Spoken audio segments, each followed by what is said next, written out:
guys and gals, never here for Drake Wayne Gaming, or some of you on Twitter, the Gaming Drag. Today I'm coming back at you to the Let's Play episode of Heroes Advent, Max's Path. So yeah, before we jump into it, just wanted to let y'all know that our Patreon is now for as little as $5. Y'all can help support the channel, get some awesome rewards like permanent access to our community Discord server and full access to upcoming Not Safe for Work videos.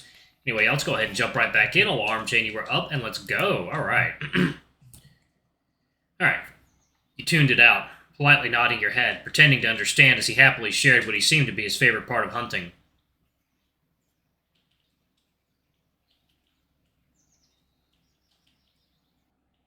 With the carcass properly gutted and tied up in twine, Max hoisted your catch of the day over his shoulder as you both made your way back to the campsite. There had been no truffles in the Borks' digestive tract, much to Max's lament, even more so to your relief. The blood on his hands dusted in dirt until you could return to the camp to bathe properly after having dragged yourself through the dirt and grass this whole time. Max had offered to hold your hand on the way back, but you politely declined, not wanting to get the muddy blood on your own hands. There's no way Ray caught anything as big as this. I doubt there's any other Borks this close. They're territorial. So you think we won the bet?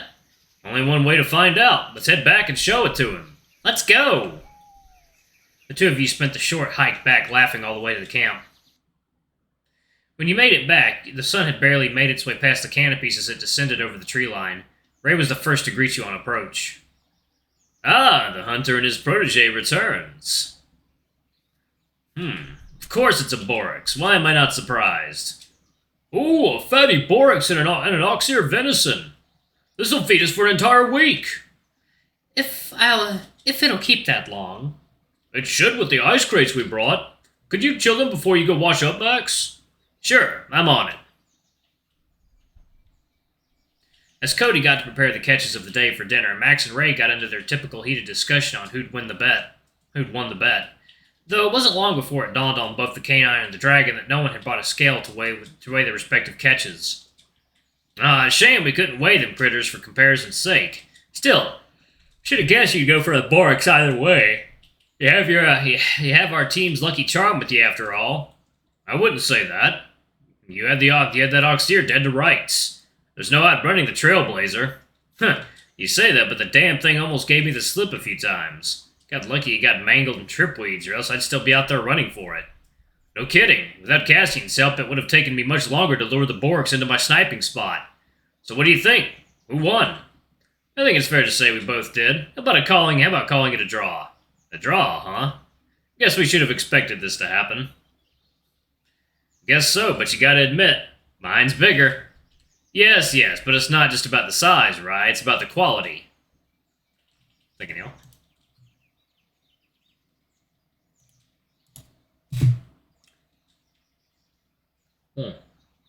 Alright, coffee's done. Max finished chilling the last of the crates as Cody went by to take them to the cooking station. Thanks, Max. You're welcome. So, we're heading out to the lake to wash up. Want to join us? I can help you wash all those hard-to-reach places if you want. I don't think that's necessary, Rye. You're welcome to join us, though. Us? Yes, are you not coming, Cassian? We need to wash up. Can't just have dinner like this, right? Yep, agreed. Besides, I don't mind if we're going for a twofer here. I guess so. So, will it be, Cassian? Woo, what's this? Hell yeah. A bath actually sounds really nice right now. Yes, awesome. Don't take too long, guys. Dinner should be ready in a bit. Alright, the lake isn't that far from here. We'll be back in 2 flicks of a tail. The three of you headed back the way you came first, towards the log bridge before taking a left to follow the river upstream. Before you knew it, the forest opened up to another clearing around a pristine lake. With it being this close to the Akai, you wondered if it was the water that feeds the Akai, or if it was the Akai that kept the lake this clear. Oh my. Hey, big boys. Nothing like a cold dip after a good hunt, eh, Max? A well-deserved wash before a well-earned meal. You shedded your top off, folding it to one side so it wouldn't get wet. 3 of you knelt along the shallows of the lake, taking handfuls of the clear water to wash off the blood, sweat, and dirt that clung to your bodies.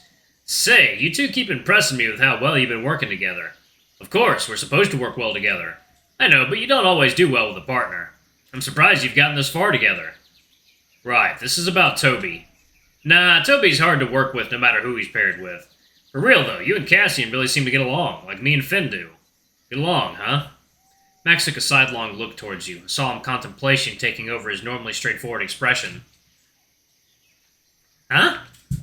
I guess we do. Max? Let's hurry up and finish bathing. We can't let dinner wait. Stripping down to the nude, the three of you finished washing off on the shore using some aromatic grass that grew nearby.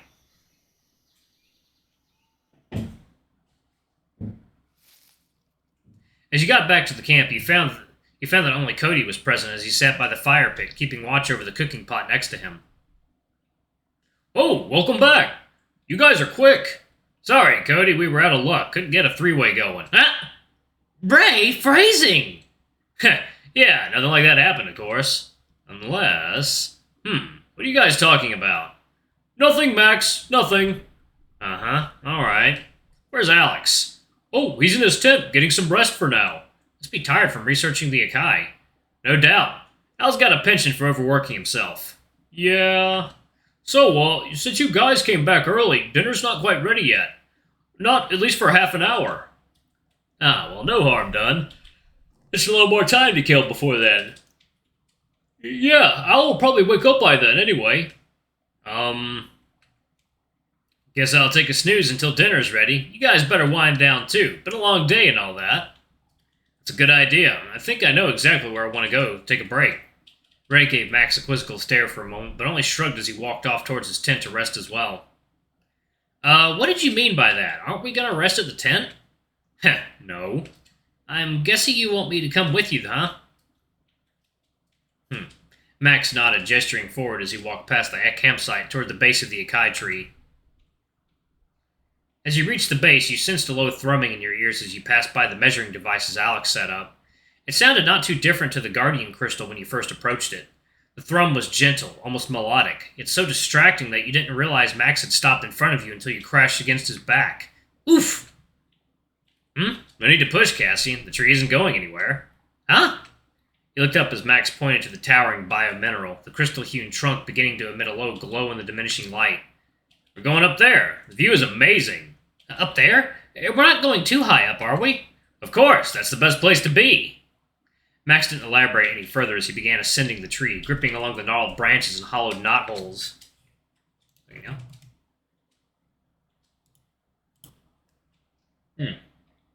1 second, y'all. Need some more water. Here we go. Perfect.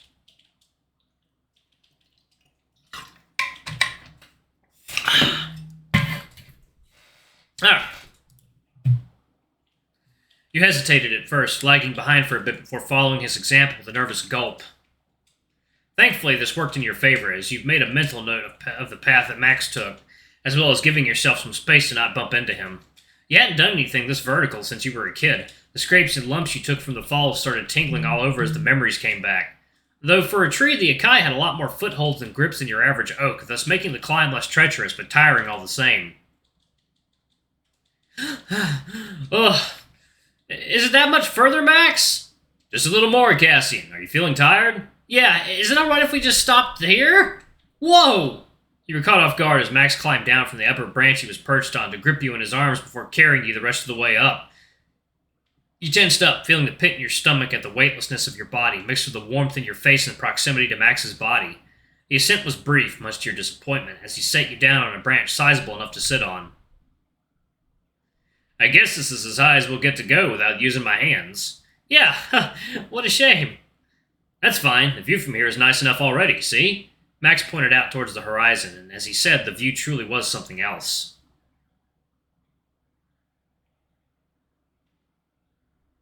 Tree. Your eyes idly trailed over the horizon, taking in the vastly expanded view. Somewhere along the line, you were reminded about just high up you had to go to enjoy it, and the thought immediately made you uneasy. You latched onto Max to anchor your balance. He noticed your hands on his tunic and immediately wrapped an arm around your waist to reassure you. Don't look down. It'll make you dizzy. Look out to the distance, see? There's Crystal Coast. He nudged you closer, worried that you might panic anyway, as he used his free hand to point eastward. You could hardly make out the dim, speckled lights of the city under the formidable glow of the Guardian Crystal. A brief thought crossed your mind and you shuddered.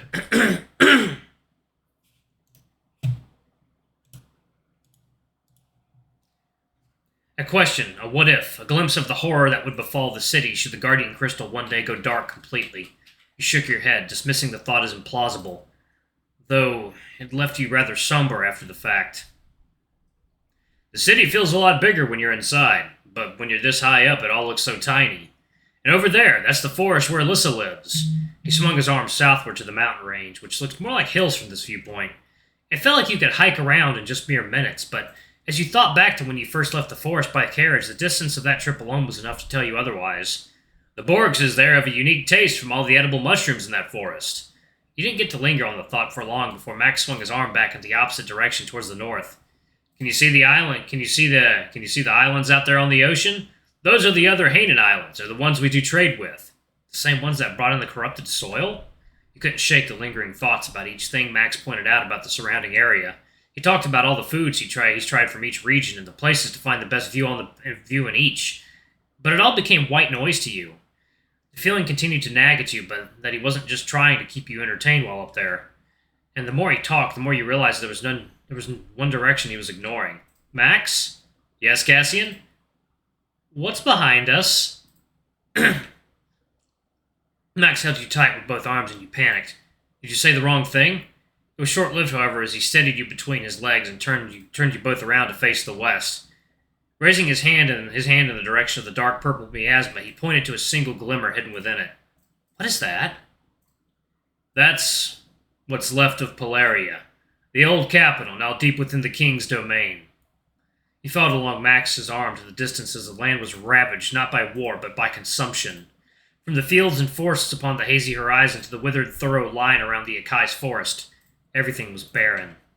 At that moment, images of over-harvested landscapes and rampant deforestation from your history textbooks came alive before your eyes, though at a much larger scale.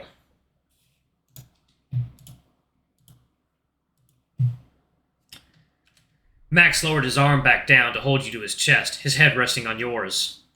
That's where my brother is. To this day, he hasn't come back yet. I wonder if he can see us all the way from over there. We used to climb the trees around Crystal Coast to find each other. To find each other? That's something we'd always say among ourselves. That if we couldn't find each other, you just need to climb the highest thing you could find. Felix. He reached up to hold on to his arms, rubbing them gently to ease his tension. The temperature around you was cooling drastically. I'm not sure which option is the best. At least for his route. I guess I'm going to go ahead and pause it right there. Alright, y'all in the comments, let me know which option is the best to get the good max route. Anyway, thank y'all so much for watching. Don't forget to like, comment, subscribe, ring that notification bell, and check out our Patreon if you can. It always helps. Before I go, I'm going to give a quick shout out to all of our lovely bronze tier patrons. Thank you all for all you do for the channel. We greatly appreciate your support. Thank you to our silver tier patron, Kate Silverman. Thank you for going a bit above and beyond. It's greatly appreciated. Alright, if y'all want to get your names and credits, get access to Not Safe for Work content as little as $5. And Broken Harbors is going up very soon. Anyway, I love you all. I'll see y'all in the next video. Bye-bye!